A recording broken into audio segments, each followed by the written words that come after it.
Sacred Symbols, a PlayStation podcast, is brought to you by, well, you. If you want to learn how to support our show, go to patreon.com/laststandmedia. Greetings and salutations. Welcome back to Sacred Symbols Plus, a PlayStation podcast supplement. This is episode, number 139. Wow. My name is Colin Moriarty, and I'm joined, I don't want to say as always, but as often at this point, by Last Stand's very own legal analyst, Rick Hoeg. Rick, how are you today, my friend? I am doing great. It's been a long week. We've been doing a lot of stuff at the Hoeg Law Firm. But frankly, had you asked me to do this last week, I couldn't have done it. I didn't have a voice, had a very rough influenza virus, and I'm very happy to have a voice now. It was horrible. My God. Well, I'm happy for you just serendipitously, not for our show, which I'm excited about, but you're doing amazing work. We're not going to get into it here, but with the Kyle Rittenhouse trial, you are amongst like this auspicious group of lawyers analyzing and examining it. I was looking at the numbers the other day. Over 100,000 people were watching you concurrently. Yeah, we got about to 120. That's unbelievable. Many congratulations. It was a great invite. And it's a very interesting kind of thing that I don't usually do on my channel or elsewise. So we're talking about the case. We're in day 4 of jury deliberations, and maybe when this is posted, people will know more than I do right now. But it's continuing on, and it's certainly very interesting. I think it's a good thing to have a bunch of lawyers talking about things that are of public interest to a lot of people. I agree. And I've had this is not going to be about the Rittenhouse case, but with the case last year of the George Floyd trial, I really did follow that beat to beat because I was very curious about the system and very curious about the machinations of it. I found it so exhausting that I kind of have tapped out of this and have been waiting for it to be over so that I can kind of work my way through what has happened. And it's just taking forever to actually conclude. So that's kind of where I am now. But many congratulations to you, because that's awesome. I hope it draws more eyes to your amazing content. But of course, this is Sacred Symbols, so we're video game focused here. Now, this topic is going to be corporate and political in its own way. But I wanted to have you back on, Rick, our legal analyst, of course, to talk about what's going on with Activision, because there's a whole new slew of things since you and I had last visited. And Wall Street Journal particularly came out with a story, a scathing story. Yes. And there are a trio of Activision comments about that story and some other things. And I just wanted to go over since we last left, we kind of just left it where Activision was being sued by these dueling sort of entities that the actually federal might be undoing each other. California. Right. Yep. And I actually wanted to just touch on that real quick. So the sexual harassment claims, as we last left it, conflict between two similar cases: U.S. Equal Opportunity Commission, as you said, California Department of Fair and Employment and Housing. Mm-hmm. This now, what's ironic about the Wall Street Journal article? Is my assumption correct that this thing was about to die before the Wall Street Journal article came out? What is this thing in that sense? This Activision, the sexual harassment claim, because didn't they already had settled with one of them, and then the other was already complaining, so they were kind of undoing each other. In other words, it seemed like Activision might have been in a situation where they could have finally swept this away before the Wall Street Journal. I don't know that it ever would have been swept away entirely, because that's what the fight is about. But a lot of folks have referenced the fact that they have settled with the EEOC, and that's not inaccurate insofar as both the EEOC and Activision have agreed on the terms of what a settlement should look like, but that has to be approved by the court. And now the state of California intervening in that means that they haven't settled in the sense of a past tense. The court could still say this isn't good enough. It could do certain things that would make them have to go back, not probably to the first step, but to change certain things about that consent decree. I don't know that will happen, but we're not in a position right now to say the EEOC and Activision are settled. They aren't going through that process. They aren't getting that $18 million to affected women. That isn't going on because it's been stalled out in the court system, primarily due to the state of California. So that's still out there. The way the EEOC settlement works, the women that are affected actually have to agree to waive their claims and not participate in the California suit in order to participate in that EEOC settlement. So chances are you always would have had at least some folks that could bring a sexual harassment claim against Activision that would have gone with the state of California, which would have been enough for California to continue to press its claims. And they're obviously, I think, more significantly active, certainly in publicizing and speaking out about this than the EEOC has been. So Activision, I don't think was in any real way out of the woods or done with these kinds of talks before this article. But this article is definitely not any help to them. And in particular, not any help to Bobby Kotick. Yeah, that's we're obviously going to get to CEO Bobby Kotick, but one time Activision savior Bobby Kotick, who's been wrapped up with this company for 30 plus years now. But as I was reading about the U.S. equal opportunity thing and everything, it seemed that Activision was saying that during that investigation or during all of the commotion, let's say that was happening, that 20 people had left the company as a result of that investigation. Another 20 or so had been disciplined internally. And that's kind of around where we left it. But this Wall Street Journal article comes out, and this is a serious article. And I don't know if you agree. I feel very lawyerly because I have my legal pad. Oh, good. But I kind of had to split it up into 4 different people outside of Kotick that this is about, and 5 different topics. Not that we have to get into all of them, but the topics I kind of felt were like the employer, the employees, the victims, the government and their entities, and the market, right? These are all the things that are going to be affected by the news. And then there are 4 people. Yeah. The stakeholder. Okay. Yeah, stakeholder is true. That's a good one. So 6th. And then the 4 people that I wanted to discuss in more detail were Javier Panameno, Ben Kilgore, Dan Bunting, of course, and then Jen Oneal, which I think is maybe the most interesting story of all. Yeah, but in some ways reflects the worst on them, certainly because it's most recent. Right. So talk to me a little bit about the nature of this, just as a 40,000 foot kind of thing to begin. The Wall Street Journal article, this is a pretty damning article. In fact, I thought it's not funny because the situation's not funny, but it's Dan Bunting specifically got his comeuppance because he left when he found out that he was going to be outed. So yeah, there are a lot of those like one line. There's a number of one line mic drops in that article where they say, oh, this person left as soon as they knew the Journal was asking questions, and this person did this, and this person did this. It's like, okay, well, yeah, and so yeah, I think it's important to note the framing they put in this article, which is that headline, that top line item is Bobby Kotick knew. Right. If you go to Virtual Legality, you look at my video, that's just what I used as the thumbnail is Bobby Kotick knew, because that's the main message that they want to put out there. So they start talking about the fact that Bobby Kotick knew these specific allegations and acted in X, Y, and Z. And then from a corporate governance perspective, I divided the article up in, I think, 3 areas, really, which is the first is corporate governance dysfunction, where they're claiming that the board wasn't getting enough information, that they have people that are giving them anonymously sourced tips, that the board was unhappy with Bobby Kotick. And that becomes an entire corporate governance issue. And you can see that kind of ripple forth from the article when we talk about the board response and how everybody else is treating it. Then you have the section that is all about the bad things happening at Activision in terms of, oh, this is Bunting, this is the other folks, this is what happened, this is where Bobby Kotick intervened, et cetera, et cetera. And then you have what I consider the present day governance issues, which is Jen Oneal.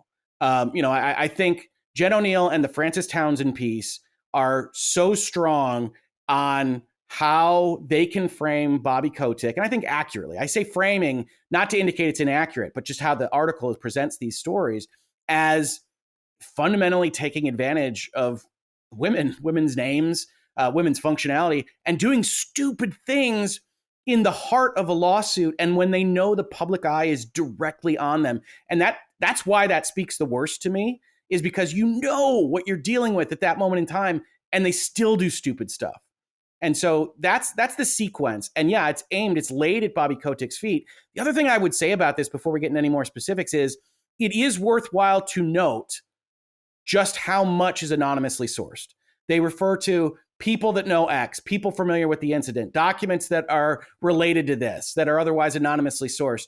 And it's important to remember that we're in a world where Activision Blizzard has been investigated for 3+ years by 2 major agencies that we know of, and that those are the kinds of things, interviews with employees, interviews with past employees, documents and emails that the Wall Street Journal is claiming that they are seeing, that would have been in those hands as well. So there's a lot of vectors and a lot of different agendas that can be submitting this documentation. And that doesn't make any of it wrong. It just means that we don't know exactly why this stuff is getting spread. And we know Activision has been a hostile actor, specifically against the state of California. Sorry. Yeah, this is well said, because I feel like in some way, the way Activision is defending itself and the way that they were prepared, obviously they knew this was coming, but it indicates to me that they're like, no, we feel pretty buttoned up. But the one thing that I will say, and I want to get into some of these accusations. Yeah. I don't know how much we can talk about them, Rick, but the Javier Panameno, who's a producer at Sledgehammer, his his thing seems to be the most serious to me in some way, along with the Dan Bunting one. But because in reading that story, he's accused of rape. He is. Now, he's not fired until the next year when the lawyers from, I think, one of the victims start sniffing around, right? And this was all. I'm sorry, go ahead. They say he's fired 2 months from the investigation starting. Right. So maybe the rape happened in 2017, but it was not reported until 2018. There's a disconnect in the sense that somebody's lying kind of disconnect, where Activision says we investigated it when we were informed about it, and the affected employee didn't inform us about it, contemporaneously to that. That's disputed by the lawyer. I will tell you, lawyers can be slippery. Lawyers can be entirely truthful. We don't have enough kind of a gauge of the fact pattern there. We know there's a dispute, but we don't know who's accurate, honestly, other than the fact that I think people are rightly saying, well, Activision appears to be lying, hiding, or otherwise obfuscating a lot of stuff. So they maybe are not trustworthy when they dispute this kind of thing. Yeah. Yeah, that's an interesting point, because I think, and I put this in my notes, I don't know if it's important, but the one comment that Wall Street Journal was saying that I thought was interesting about the Javier Panameno accusation is that is it true that they didn't report this to the board and that they had some sort of fiduciary obligation to do so? So this gets a little bit complicated. So the Wall Street Journal implies that Bobby Kotick wasn't telling the board enough. And there are a couple of quotes from Activision's spokeswoman that say essentially, Bobby's got a big time job. He hears about some of this stuff. Not everything, goes up the chain because this is his job. He's the day-to-day kind of guy. A CEO, COO, C-level executives are handling the operations, and you don't necessarily tell the board about every little thing. Obviously, these are not little things in the grand scheme of things. They're not little things to the people affected. But when you're talking about a multi-billion-dollar corporation, it's what gets reported to the board is often summary in nature. And if there are board complaints about how California went down, how the EEOC went down, that kind of thing, I suspect it's because they just didn't realize the scope of what was happening. And you could argue that Bobby was keeping that from them, but it's a much more complicated set of questions than the article kind of imputes, right? When we're talking about this, if you've got some kind of harassment charge in some office, maybe it makes its way up to Bobby Kotick, that's not an instantaneous board report, right? So if there are 20 in a quarter, you start to say, maybe we need to do a memo and start talking about potential issues with culture. And even if you don't want to look at it that way, potential issues with regulators looking at our culture. And the board needs to be informed about those things because the board are the ones in charge. You hear about Bobby Kotick, you hear about the CEO. They're the ones that actually operate the company. But as far as corporate governance in America goes, the shareholders elect the board. The board is where the buck stops. The board appoints the CEO. The board pays for the management. And the board needs to be advised of these things. And if they aren't being advised of these things, and if the board had any reason to know anything was weird or hinky, then they can have their own fiduciary duty problems because they have a duty of care. They have a duty to know what's going on in their company and to take the appropriate steps to keep their employees safe, to keep shareholders' money from being lost on things like EEOC settlements. And if they aren't getting the right information, they've got their own problem, which is what makes all of this very interesting, which is you see the board get quoted in the Wall Street Journal from sources as not getting enough information. And then almost immediately you see the board come out and say, no, we got enough information. Because that's a problem for the board if they didn't, not just Bobby Kotick. So there's a whole lot of exposure risk. There's a whole lot of agendas at play, which unfortunately makes the truthful value of any of this a little bit complicated to figure out. I was going to ask you about this specific thing later, but since it came up, I think it's a good time to touch on it now. How does Bobby Kotick's 25% ownership of Activision, like he doesn't have a voting, does he have voting rights on everything? Because isn't that a conflict of interest with him owning so much of the company and then being the CEO in terms of being able to keep, because in other words, I was saying this to Mikey yesterday, and I'm like, in my mind, what I'm envisioning is something where he only has to get 25% plus one of the rest of the board or the voting members to do anything he wants. It's like voting interest. Yeah. No, right. And we call it effective control, right? When you've got a public corporation, if you've got a big enough number in the kind of minority stake, then you're going to have effective control of the company, right? When we think about a close corporation, like Last Stand Media or whatever else we were talking about with family-owned businesses or things like that, you think about it as 50 plus 1 is control. But at a public company, because it's so difficult to kind of get everybody else organized, then 25%, 30, 35% is control of the entity, give or take. Obviously, everybody can align against you. If it turns out Bobby Kotick is straight up evil, he's Darth Vader and just stuff keeps pouring out, yes, the rest of the shareholders can combine against the current board and the CEO. But outside of that, no, it's not a conflict of interest. We call it wearing two hats, right? The board of directors has a fiduciary duty. The shareholders primarily don't. The shareholders don't have a duty to each other. They don't have a duty to the company. They own an interest. They can vote it however they like, for the most part. Yes, if anybody else in the law field is watching this, yes, there are exceptions. Yes, there is oppression of other shareholders, that kind of thing. But when we think about fiduciary duties, the board has them. The officers have them. The shareholders can do whatever they like. They just invested money. They can vote completely outside the best interest of the company if they wish to do so. So his share in the company is pretty important and makes it very difficult for him to be removed outside of, I think, what I described on social media as the most violent storm. That if it gets really, really bad, you can see people of this power level, this intertwined with the identity of a company, get removed. But it takes a lot. Right. That's what I was thinking, because I did stress this on the regular episode of Sacred Symbols as something that I thought was really germane to the situation, which was Kotick owns a quarter of this company. It's very unusual for, because that's what you were saying, is that shares are strewn to the wind such that organizing anyone to vote, like I don't vote ever in the companies I own shares on. Well, we'll take this for instance, right? Like, so there's 800 million outstanding shares, give or take. And one of the big stories that's been going around is this shareholder revolt, or that shareholders have asked for his resignation. The shares that asked for that resignation are less than 5 million out of 800 million. That doesn't mean that they can't have a small snowball that becomes a large snowball and gets momentum on what they want to do, which is have the board change its composition and get rid of Bobby Kotick. It does mean it's a little premature to start talking about a shareholder revolt. You've got an activist shareholder that does these kinds of things for a living. Nothing wrong with that at all. But 5 million out of 800 million is not moving any needles. So it'll be important to watch whether or not they gain additional traction from other shareholders, especially institutional shareholders. Activision is owned by financial investment firms in large part. And for the most part, they aren't nearly as worried about public perception as they are about financial return. Right. And that's why I think, and I want to talk about it later on, about both Sony and Microsoft speaking out about this, yes, about how valuable that might be to his removal if you feel like he should be removed. I do want to ask, well, I guess I want to put this out there because we're talking about him now.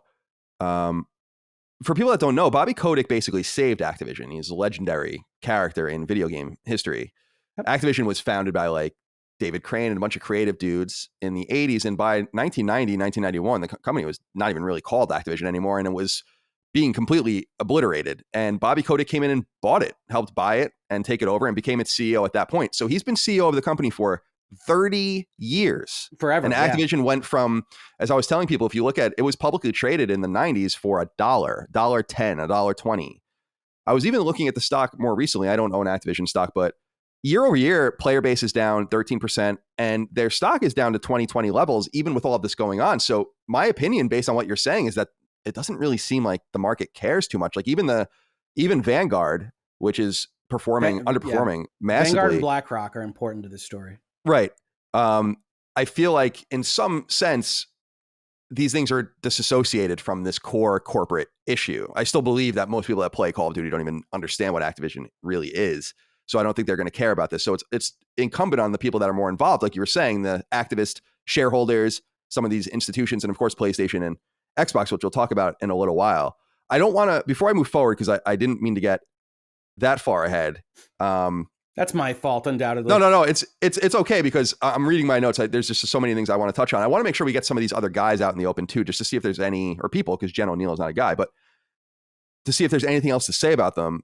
Ben Kilgore, Blizzard's CTO, until 2018, fired for sexual harassment. So what is the thing about this? This seems to be the most mild. I don't want to say that. I don't want to use that word flippantly, because it seems to be that he was removed, but then given like a fond farewell. And that was what people took umbrage with, right? Was that Yeah. like, it was like, hey man, we're going to miss you. But really he was leaving under the guise of this sexual calamity.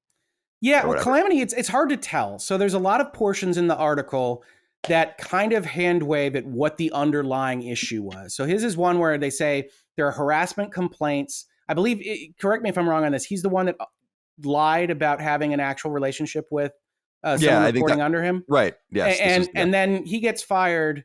And the people, I believe in the esports letter, are ones that have a problem with the fact that Activision publicly went out there and said, we're going to miss him, saying very nice things, and then told their employees not to talk about the conditions of his departure, which you can certainly understand as a human being in that role, especially if you think he's done wrong, saying this is ridiculous. This is a corporation squeezing down on the truth for their own gains and not even letting us talk about what actually happened. And I think that's certainly justified from that position.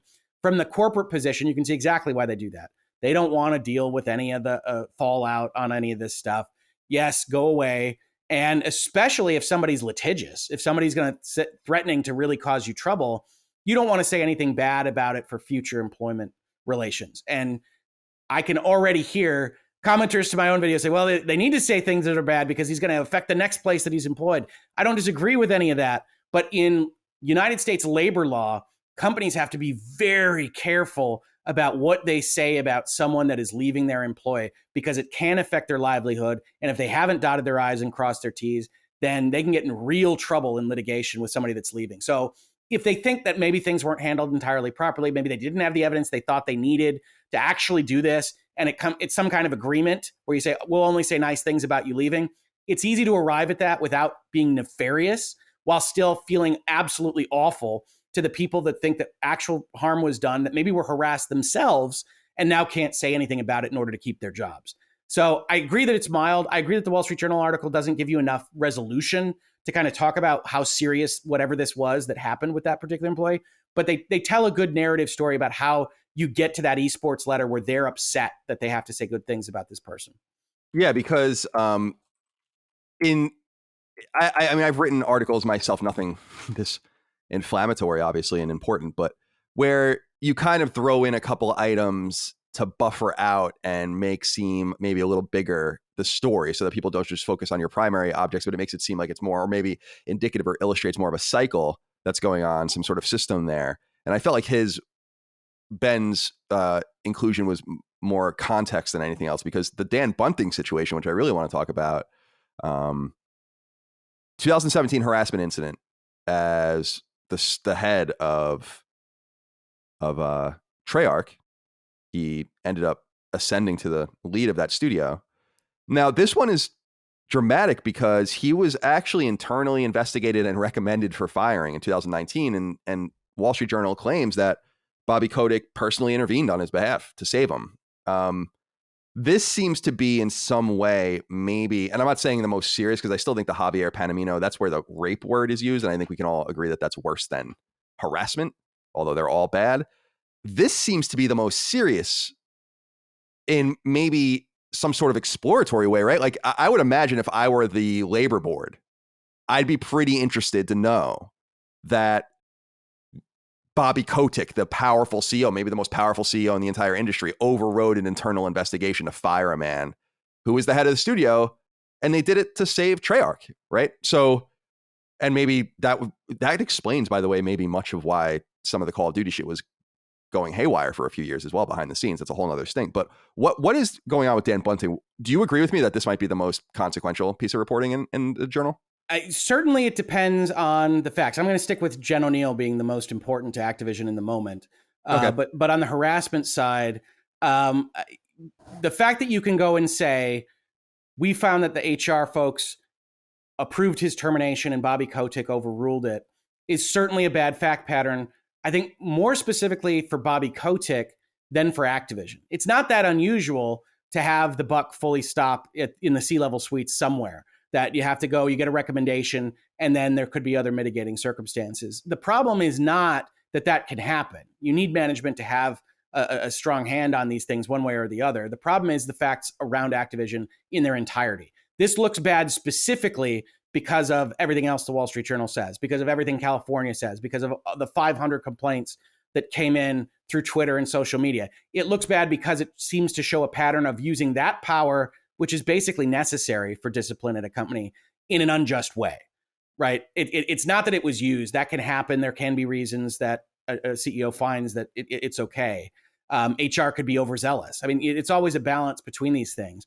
But the evidence, circumstantial as it may be, tends to lean towards Activision and Bobby Kotick treating it as his own personal fiefdom, liking Dan Bunting or liking what he does for the company's bottom line and overruling it for that purpose. That's what I mean. That's what I imagine is, in my mind, what's so consequential about it is that Dan Bunting is the director of Black Ops. I mean, this is a very important man in Activision's entire, Treyarch is like the new Infinity Ward as far as like, that's kind of the studio everyone loves, which is weird. When Dan Bunting was a producer at Treyarch on games like World at War, they were considered more a secondary importance. So it kind of maybe puts into context why that choice was made. Although I think it's just so craven in some way that is almost. It can be.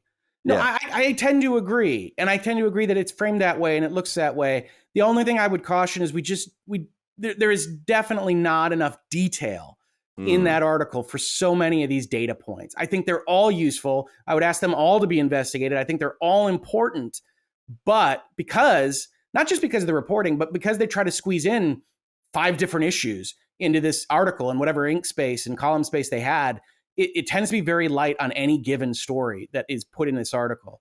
So I agree that it looks exactly that way, and it might well be that way. I don't know that there isn't some kind of mitigating circumstance. And I'm a lawyer. I'm a benefit of the doubt type guy. I agree that the benefit of the doubt is all but used up for Activision.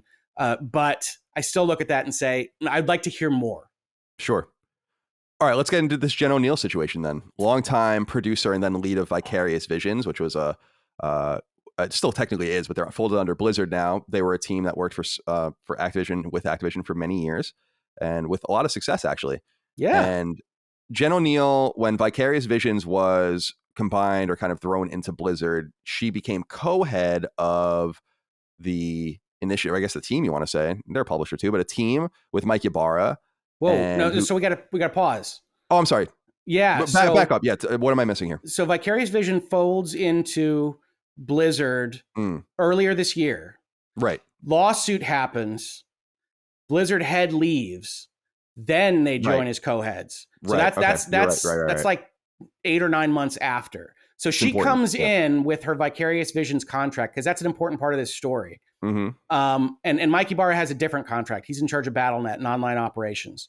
And then because they're in free fall after J. Allen Brack leaves, after everything is coming down around them and they don't know how to handle Blizzard, all this stuff is happening. They want to put 2 people in as co-heads. Not coincidentally, I don't think, because one of them is a female and wants to put them in as co-heads, does so.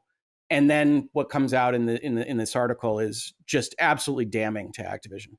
Yeah. So that was the big thing I was confused about was when she was brought over from Vicarious Visions and then Ybarra's already kind of there with BattleNet, like you said, and they're put into this new lead role. It seems like they went, Oneal makes it seem like they went as a unit and said that they wanted new contracts. Is that fair? I don't think she ever disagrees with Mike Ybarra, who says, so the way this goes down, because there's a little bit of extra information after the Wall Street Journal article, that Mike Ybarra was talking on a Slack channel, and this was shown in a number of different reports. Now that my brother doesn't work at Activision anymore, I can confirm, I got deep sourcing on that, not from him, but from others, that Mike Ybarra was talking in these Slack channels and trying to show that he wasn't just asking for more money than Jen Oneal, right? There's a little CYA here from Mike where he's telling his employees, why did this happen? We both asked for the same amount of money.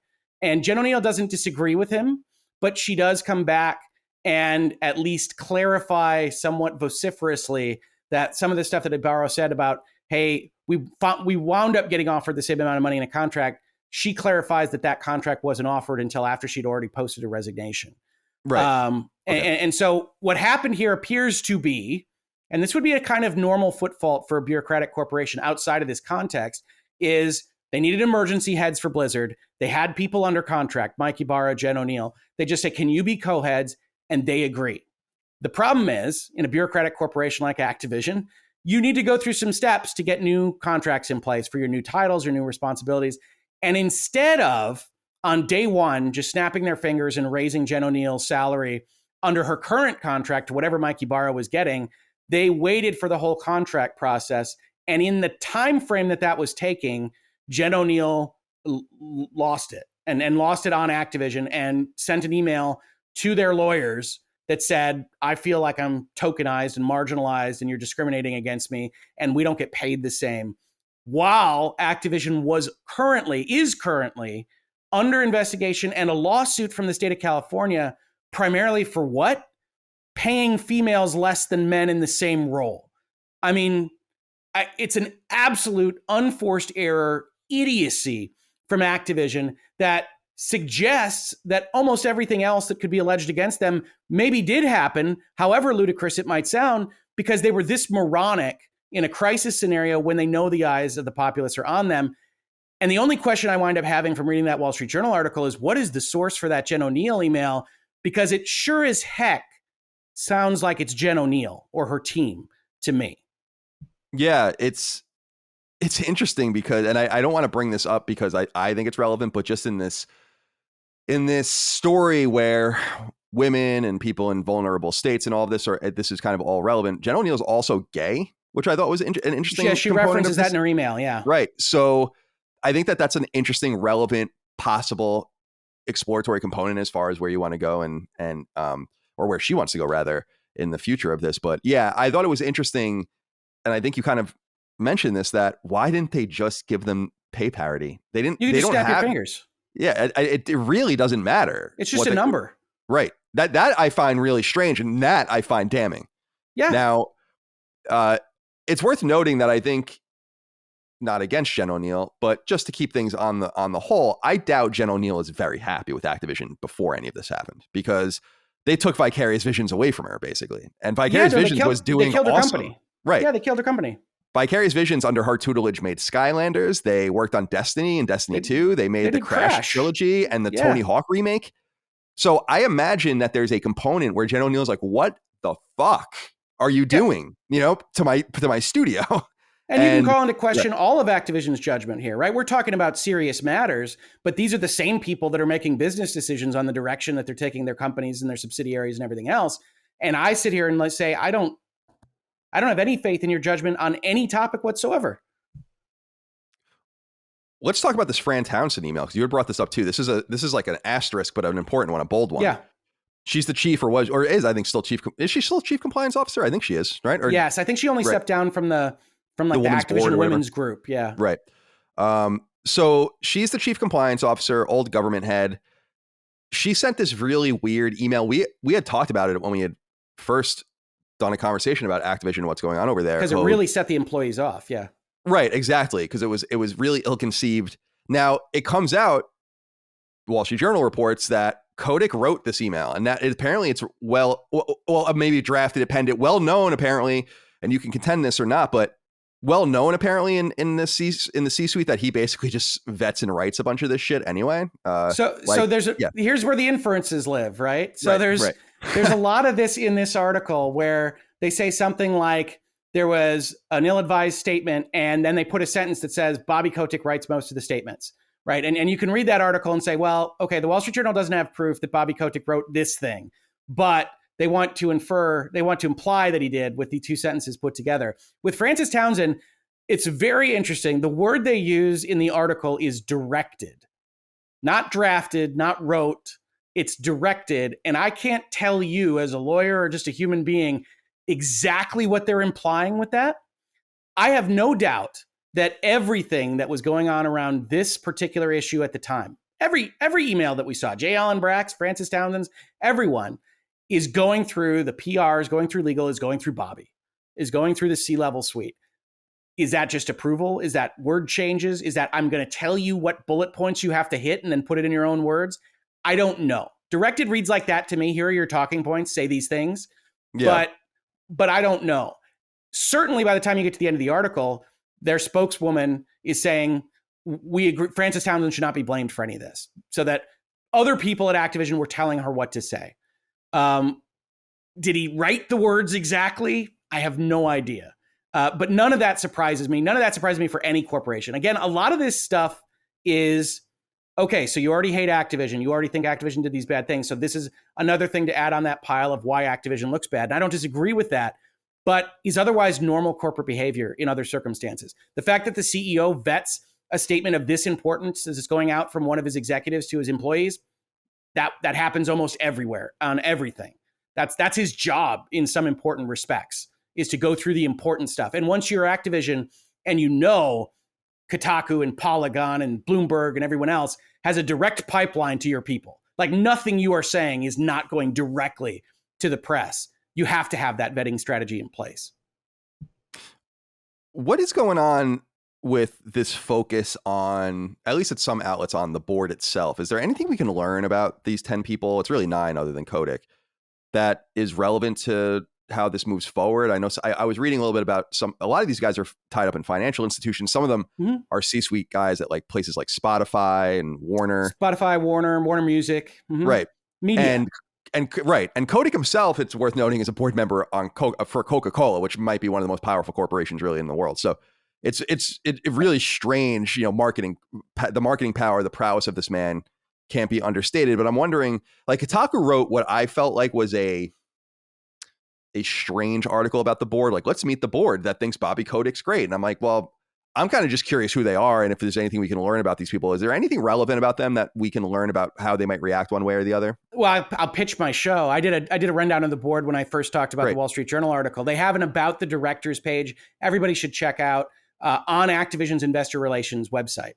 So you can go and you can see their curriculum vitae, their resumes, and you can talk about them. They have an independent director that's focused on nonprofit work. You always have somebody on there that looks like that. They have about 3 insiders that have been at Activision for forever, and I would argue in all likelihood are with Bobby Kotick, is never going to act really against him. So you got Bobby and those other couple insiders, and then you have exactly what you normally see in a large public corporation, which is other people with significant board or executive experience and other things that are tangentially related to what you're doing at your company. Activision and Coke is a little bit stranger connection, but Warner Media, Warner Music, Spotify. I think there's a sports marketing agency that's in there that also has a board seat. And then you have your institutional investors. You have the folks that are that kind of financial element to have that voice on the board for the financial type of thing. No, I don't know that there's anything more to be gleaned, except that, as I said, the board itself is impugned if they weren't properly following up on their duties to control the company. And so the insiders are going to stick with Bobby. That's always going to happen. He's got 3 people on there that's just going to be his block. The financial side of things and then essentially the media side of things would also have to turn against him at the same time.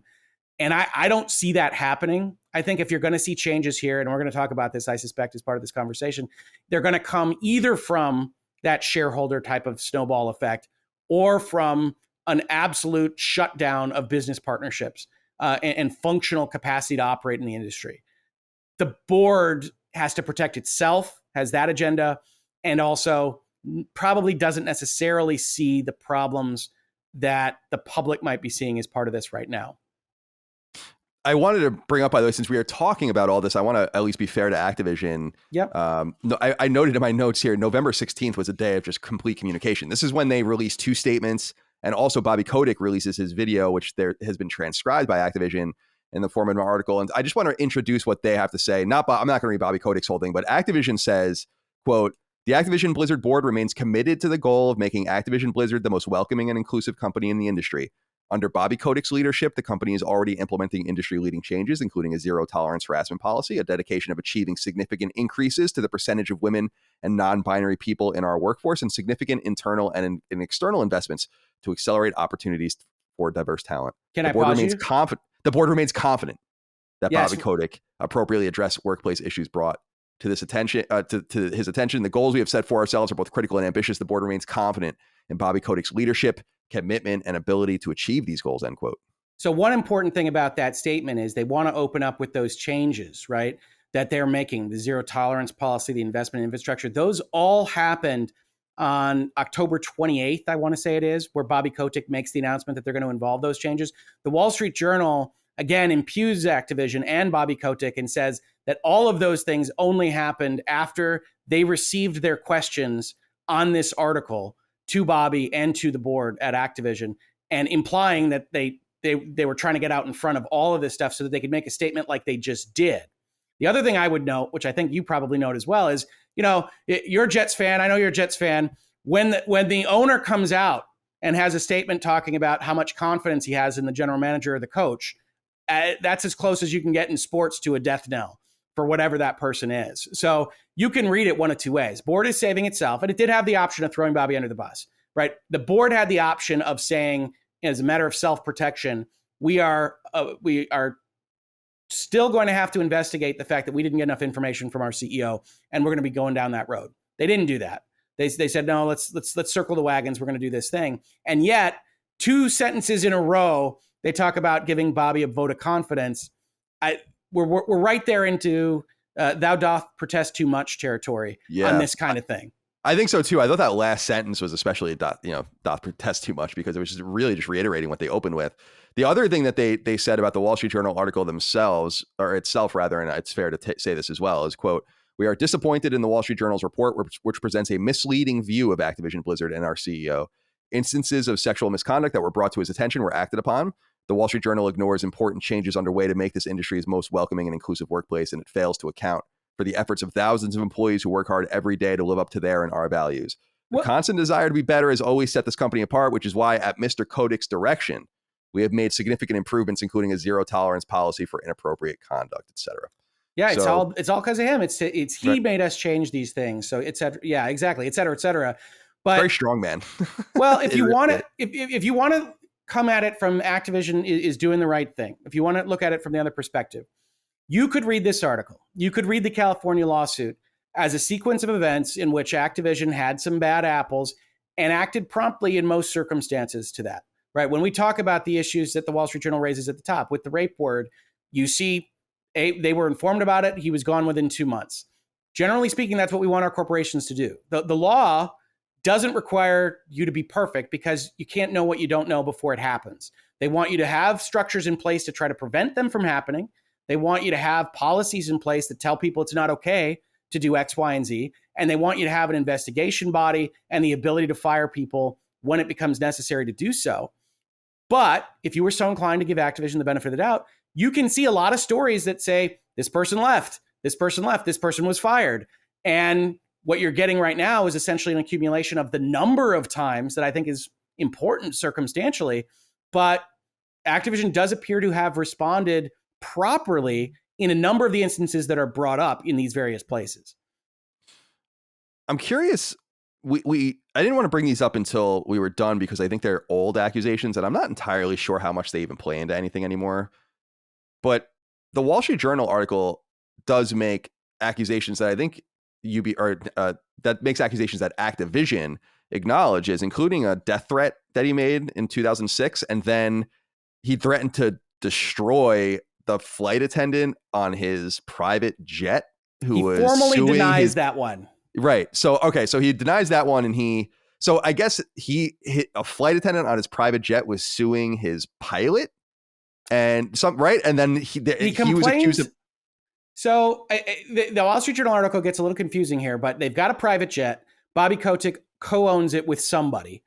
The attendant gets harassed by the pilot, or claims that she has been, complains to the other co-owner, and then Bobby fires her. Bobby's defense on this, according to the actual spokesperson in this article, is that it can't be retaliation for a harassment investigation because she didn't complain to me, which is wrong. I mean, it's just flat out, that's not how it works. But that's that story. And I think it's 2007, and then an arbitration that ends in 2008, I think is what they reference. Right. In 2006, you have this instance of someone accusing him directly of harassment, according to the Wall Street Journal, and apparently him leaving a voicemail message that threatens to kill her. And then I think you're right. The Activision spokeswoman essentially comes on and says, Bobby regrets his hyperbolic statements, right? And you say, oh, that's an admittance. You don't need to be a lawyer to be like, well, that happened. Yeah, according to Activision. That's the way I read it. Sure. Yeah, absolutely. Which makes it more interesting when Activision has a town hall a couple of days later And the employees, I think, are rightly saying, well, you have a zero tolerance policy. We got this new story about Bobby Kotick in 2006. What are you all doing about it? And apparently the response from Activision is there's not enough evidence. And the problem then becomes, well, if your statement is an admittance and you're not saying what I thought you would say, which is it's a forward-looking zero tolerance policy, and that stuff's too old, and you're instead saying we don't have enough evidence, it's like, I think your own spokeswoman admitted that he said this, which is retaliation. If you're bringing a harassment claim and you threaten to kill the person, that's a retaliation claim. And you have in Bobby Kotick's statement from October 28th, retaliation will be met with immediate termination. And it's like, well, okay. So is it fair to say that this kind of helps paint the picture, but isn't really useful in the current situation? In other words, it indicates the kind of person maybe Bobby Kotick is, but can't be literally used in this affair? If you think about it like a court of law, right? We have some evidence that we keep out of a trial because it's more prejudicial than probative. It tends to make you think some way about a person more than the actual actions that you're looking at the point in time. And I think these are that. And when you're talking about how Bobby Kotick's operating today, that said, they are important in terms of thinking about the person that's at the head of this company and the problems that these various agencies and journalistic outlets are finding or claiming to have found at the company in question, because it's a very easy hop, skip, and jump to say, well, culture flows downhill. If that's the CEO teaching his C-level executives how to operate that way, teaching their middle-level management how to operate that way, teaching their individual subsidiaries how to operate that way, then that all checks out. That all passes the sniff test for how you arrive at an Activision that's having the problems that they're having today. So I don't think it is a silver bullet against Bobby Kotick. And I don't think the fact that he settles certain things is, quite the weapon that the Wall Street Journal paints it as. But he certainly seems to be a person that has the qualities that you would expect of an egotistical, narcissistic CEO of a public corporation that is used to getting his way and yelling at people when he doesn't. And that can flow downhill and can be an optical problem when you're dealing with business partners and others that have to at least somewhat endorse your presence in their industry. Definitely. And Wall Street Journal itself says, quote, over the years, Mr. Kotick has himself been accused of several women of mistreatment, both inside and outside the workplace, and in some instances has worked to settle these complaints quickly and quietly, end quote. So we can at least learn maybe a little bit about the kind of man he is. But I think so. There's two, as we begin to exit, there are two other things I wanted to ask you about. The first is, what is the power, or what power lies with the employees? There's this workers alliance, particularly at Activision. Seems like people are putting their names openly. There's many thousands of employees at Activision, but they're putting their names to the tune of more than 1,000 people at this point, I think. Yeah, I think I saw 1,300 last year. Right. Asking for his resignation. I'm wondering, is there any power here? What I read into this is there probably is a little bit of power, but if I were one of these people, I would simply understand that I have blanket immunity to say about this man and the situation whatever I want, because they cannot possibly go after me. Right? Yes. Right now you're in an optical safe zone. Right. Exactly. So that's a good place to be. Even in the labor laws, you couldn't do anything, but you can make life difficult without walking that line necessarily. And there's a lot of companies that kind of do that bad behavior. Right now, with all eyes of the industry and everywhere else on the company, they can't do anything to you with your name on that without completely blowing up everything. So there's a certain amount of safety there. What strength do they have? They don't have any individually. You know that CWA is trying to form a union. Part of what they have asked for in terms of this whole process is for Activision to voluntarily acknowledge them, which I've talked about before, but they effectively can't do. A corporation can't voluntarily acknowledge a union until they're pretty darn sure that at least 50% of their workforce wants it. You can't force that on your other employees. So they're a little premature with that request. But as things begin to spiral for Activision and things look worse and worse and worse, chances are sentiment is changing, even amongst those that were on the margin before, right? Yeah, it's kind of bad, but I don't necessarily want to sign a card to join a union right now. You get another piece of evidence. Hey, maybe 10 more people, 50 more people, 100 more people. If that gets closer and you do wind up having a union drive in one of the biggest companies in the video game industry in the United States, that would be a sea change. That would be a massive news event across everywhere. And I think that becomes more likely as this happens. I still think it's very unlikely, But as this continues on, it becomes more and more possible. And that's I think where that power comes from. And whether or not that would be good for the workers at Activision, I can't say. Whether that would be good for the industry, I can't say. It's really up to them. But it becomes more likely as this proceeds. Yeah, it seems like, in my opinion, I don't know, you're playing with fire at these different studios, but you would imagine middle management and producers and obviously studio heads have all of the power. If they're basically like, we're not working until this guy's gone, are they really going to go? Are they really going to? I'm sorry, go ahead, please. No, and I think they've got plausible deniability to some extent. You're hearing stories about various corners of Activision essentially not being able to concentrate, that they are getting inundated with either, requests. I don't know if you've ever been involved in like a minor scandal or a major one at any place you've worked or been at. The media sends emails to everyone that they can find. Yep, definitely. And so you've got those kinds of things. If you are empathetic to the circumstances of the stories that are coming out, you're reflecting on that. You're reflecting on the fact that you're making money for an employer that you might at this point in time think is evil, and being unable to do that is something that's plausible, right? So you can have what amounts to kind of wildcat strike that says, I'm not doing anything. I can't focus on this with all this stuff. And I don't think Activision management can really argue it too much, right? What are they going to do? What are they going to do? This is kind of where I feel like, Rick, like it's important. As I've gotten older, I've become much more pro-union somehow. I don't know why, like how that's happened. I always say it's up to them. There's right, exactly. Like every institution. The only part I disagree with journalists in the video game industry is like the push for it. Right. If it makes sense for them, fantastic. If it doesn't make sense for them, fantastic. I can tell you, I live in Southeast Michigan, right? Some unions, fantastic. Some unions, not. Institutions of all kinds are good or bad. And so let them make that choice. But I was going to say, I bring this up only because I would love to see some of these studios go on wildcat strikes and just be like, fuck it, we're not doing that. Like, what are you going to do to Infinity Ward? What are you going to do to Sledgehammer?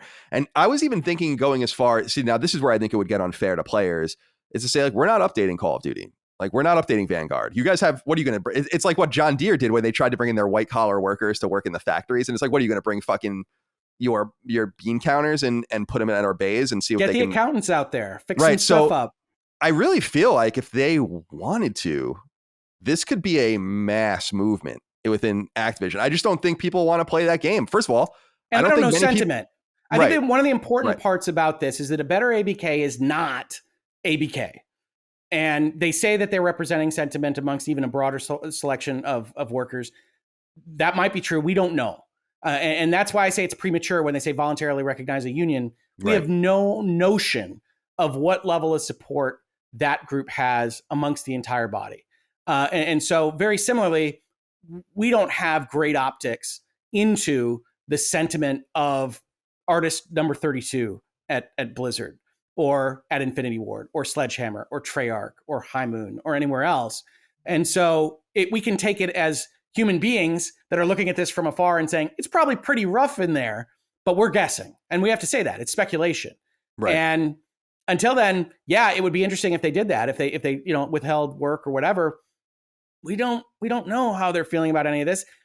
I think the tendency for at least a subsection of people caught in this situation is to put your head down and try not to think about it, except for the fact that you got to get this code out or you got to get this level done or whatever it is, and let the chips fall where they may. But I think it's becoming increasingly difficult for those folks.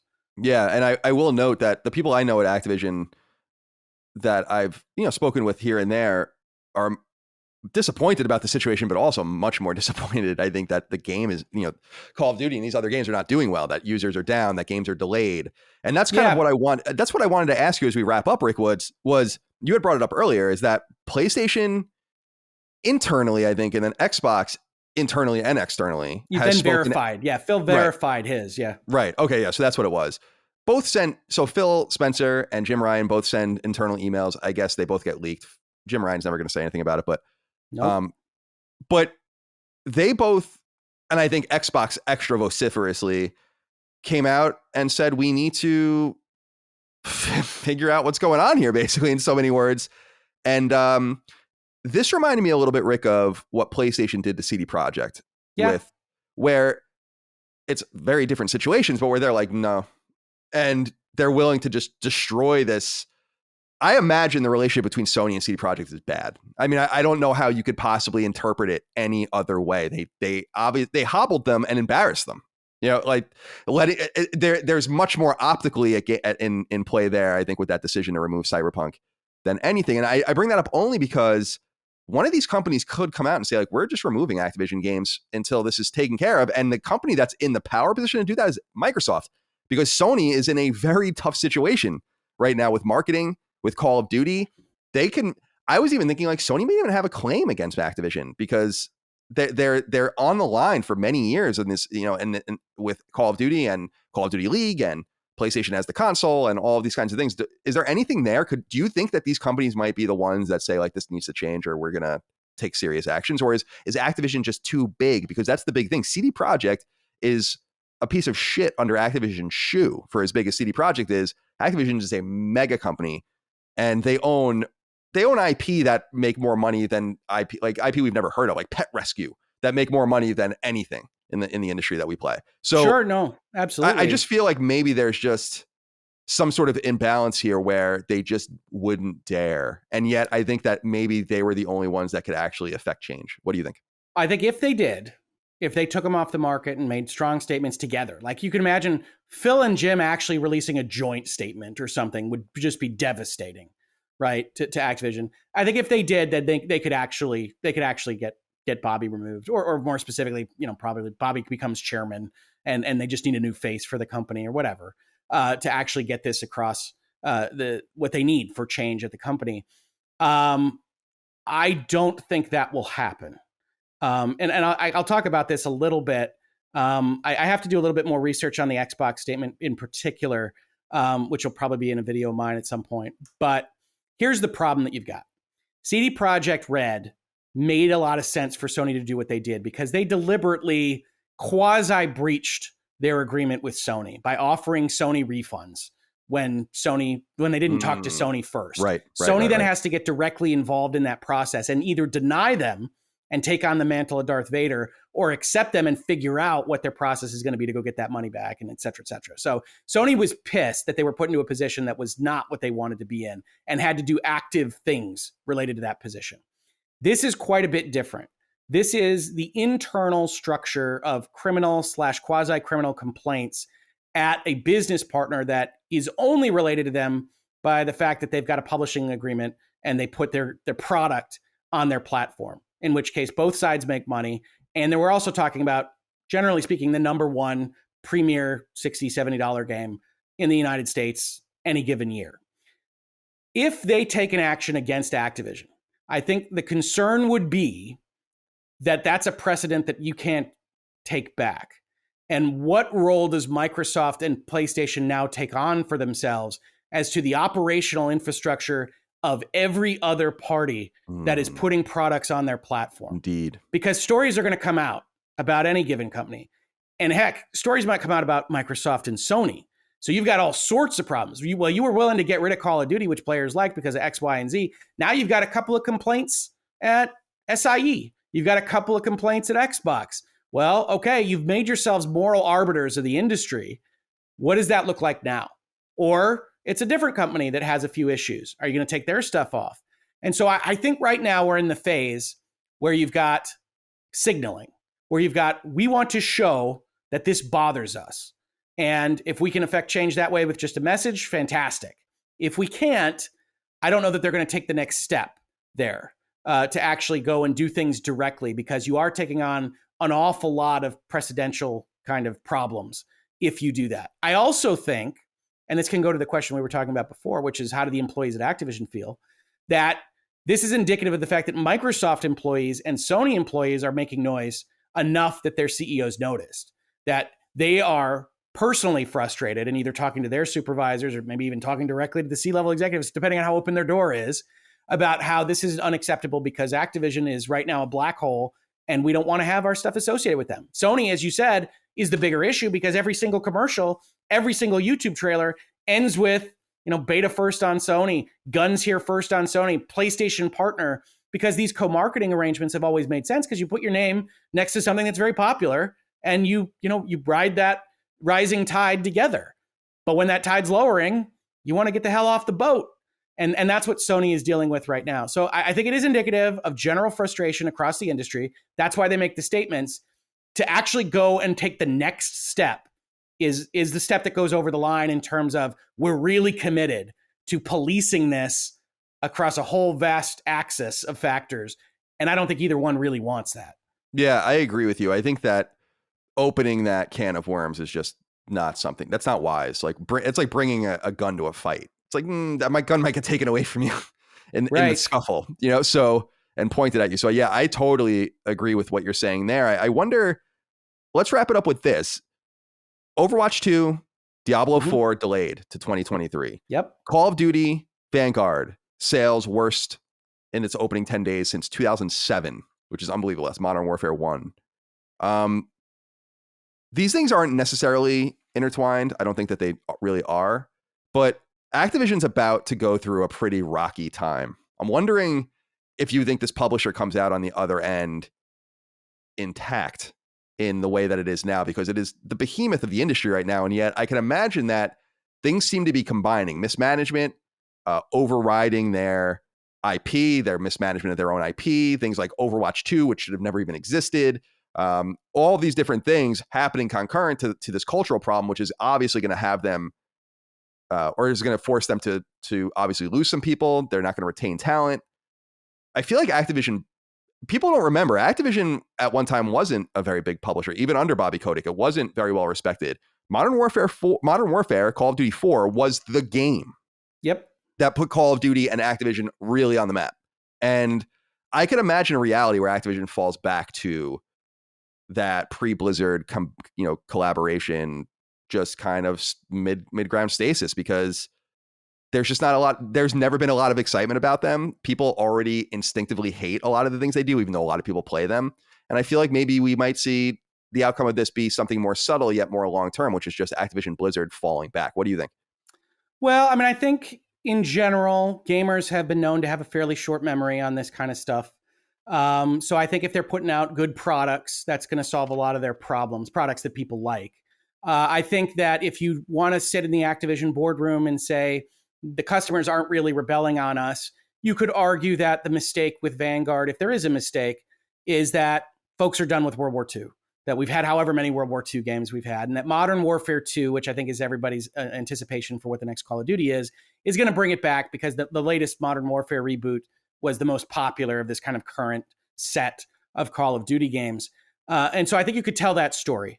And certainly for a period of time, that might work for you, because I think Call of Duty at a fundamental level isn't going anywhere in terms of, it might not be the number one game forever and ever and ever, but it's always going to have a certain amount of popularity. I mean, it's shooting people. They've got the formula down. There's always going to be new people coming to that experience, much like you see Grand Theft Auto 5 is in the top 10 every year, because I don't know, people turn 18. I have no idea how that works, but it's incredible. Good for you, Rockstar.